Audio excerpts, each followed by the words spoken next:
មានមេដឹកនាំសាសនាសែនដ៏ឆ្លៀសវៃមួយរូបរស់នៅក្នុងវត្តពុទ្ធសាសនាមួយក្បែរទីក្រុង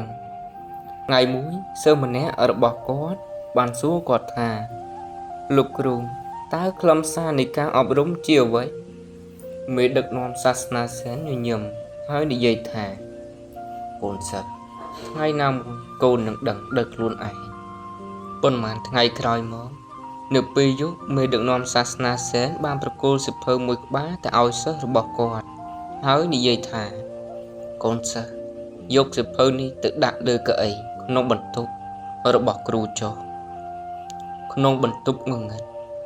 សិស្សបានចូលទៅក្នុងបន្ទប់ជាមួយសៀវភៅប៉ុន្តែបានត្រឡប់មកវិញភ្លាមដោយញ័រខ្លាចមេដឹកនាំសាសនាសែនសួរថាតើមានរឿងអ្វីហេតុអ្វីបានជាកូនខ្លាចម្ល៉េះសិស្សនិយាយថាលោកគ្រូមានពស់នៅក្នុងបន្ទប់របស់លោកគ្រូខ្ញុំមិនអាចចូលទៅក្នុងបន្ទប់បានទេបើមិនដូច្នោះទេពស់នឹងខាំខ្ញុំមេដឹកនាំសាសនាសែននិយាយដោយស្ងប់ស្ងាត់ថាកូនសិស្សវាប្រហែលជាការយល់ច្រឡំហើយតើពស់មកពីណាបាននៅក្នុងបន្ទប់នោះកូនទៅម្ដងទៀតទៅបើកូននៅតែខ្លាចគ្រូនឹងឲ្យមន្តអាគមមួយដល់កូនចូលទៅក្នុងបន្ទប់គណៈពេលសូត្រមន្តនេះបើមានពស់វានឹងរត់ចេញពីបន្ទប់នោះដោយនិយាយដូចនេះមេដឹកនាំសាសនាសែនបានផ្ដល់មន្តអាគមមួយដល់សិស្សរបស់គាត់សិស្សបានចូលទៅក្នុងបន្ទប់ម្ដងទៀតដោយសូត្រមន្តប៉ុន្តែពស់នៅតែមាននៅដដែលវាមិនទៅណាឡើយសិស្សបានចេញមកវិញដោយភាពភ័យខ្លាចម្ដងទៀតហើយទៅរកមេដឹកនាំសាសនាសែនហើយនិយាយថាលោកគ្រូពស់មិនទៅណាទេពេលនោះមេដឹកនាំសាសនាសែនបានឲ្យចង្កៀងបំភ្លឺមួយដល់គាត់ហើយនិយាយថាយកចង្កៀងនេះទៅបើមានពស់វានឹងរត់ចេញពេលឃើញពន្លឺនៃចង្កៀងនេះសិស្សបានចូលទៅក្នុងបន្ទប់ម្ដងទៀតជាមួយចង្កៀងបំភ្លឺពេលគាត់ចូលទៅក្នុងបន្ទប់ភ្លាមគាត់ឃើញថាគ្មានពស់ទេគាត់ឃើញថាវាគ្រាន់តែជាខ្សែពស់មួយដែលដេកនៅលើឥដ្ឋដែលមើលទៅដូចជាពស់នៅក្នុងទីងងឹតគាត់បានយល់ច្រឡំថាខ្សែពស់នោះជាពស់សិស្សបានដាក់សៀវភៅនៅលើកៅអីដោយក្តីរីករាយហើយត្រឡប់ទៅរកមេដឹកនាំសាសនាសែនវិញហើយនិយាយថាលោកគ្រូគ្មានពស់ទេវាជាដុំខ្សែពស់មួយនៅក្នុងទីងងឹតខ្ញុំច្រឡំវាថាជាពស់មេដឹកនាំសាសនាសែនញញឹមហើយនិយាយថា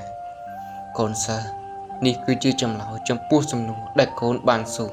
គ្រូប៉ុន្មានថ្ងៃមុនដូចជាដំណោះស្រាយដែលកូនបានឃើញនៅថ្ងៃនេះដែរពិភពលោកទាំងមូលនេះត្រូវបានជាប់នៅក្នុងបណ្ដាញនៃការយល់ច្រឡំដ៏ជ្រៅហើយមានតែពន្លឺនៃការអប់រំនិងចំណេះដឹងប៉ុណ្ណោះដែលអាចលុបបំបាត់បណ្ដាញនៃការយល់ច្រឡំនេះបាននេះគឺជាខ្លឹមសារនៃការអប់រំបើយើងក្រឡេកមើលក្នុងជីវិតរបស់យើងនឹងឃើញថាដោយសារតែភាពល្ងង់ខ្លៅយើងបង្កើតការយល់ច្រឡំជាច្រើនហើយมันអាចលុបបំបាត់វាបានដោយសារតែខ្វះចង្កៀងខាងក្នុងតាមពិតការរងទុក្ខគឺដោយសារតែភាពល្ងង់ខ្លៅរបស់យើងតែប៉ុណ្ណោះដូចជាសិស្សនោះខ្លាចដោយសារតែភាពល្ងង់ខ្លៅរបស់គាត់ដោយចាត់ទុកខ្សែពស់ជាពស់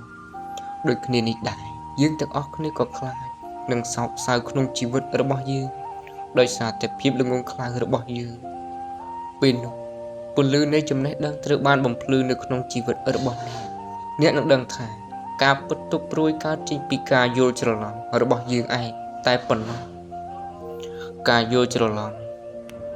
អាចត្រូវបានលុបបំបាត់បានដោយការបំភ្លឺចង្កៀងខាងក្នុងនៃចំណេះដឹងក្នុងជីវិតរបស់អ្នក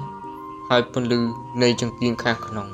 អាចទទួលបានតាមរយៈការសិក្សាដោយខ្លួនឯងជាបន្តបន្ទាប់នឹងការទទួលបានចំណេះដឹងដរាបណាពន្លឺនៃចង្កៀងខាងក្នុងមិនត្រូវបានបំភ្លឺអ្នកមិនអាចកម្ចាត់ការយល់ច្រឡំបានទេហើយដរាបណាអ្នកមិនកម្ចាត់ការយល់ច្រឡំអ្នកមិនអាចកម្ចាត់ទុក្ខព្រួយក្នុងជីវិតរបស់អ្នកបានទេ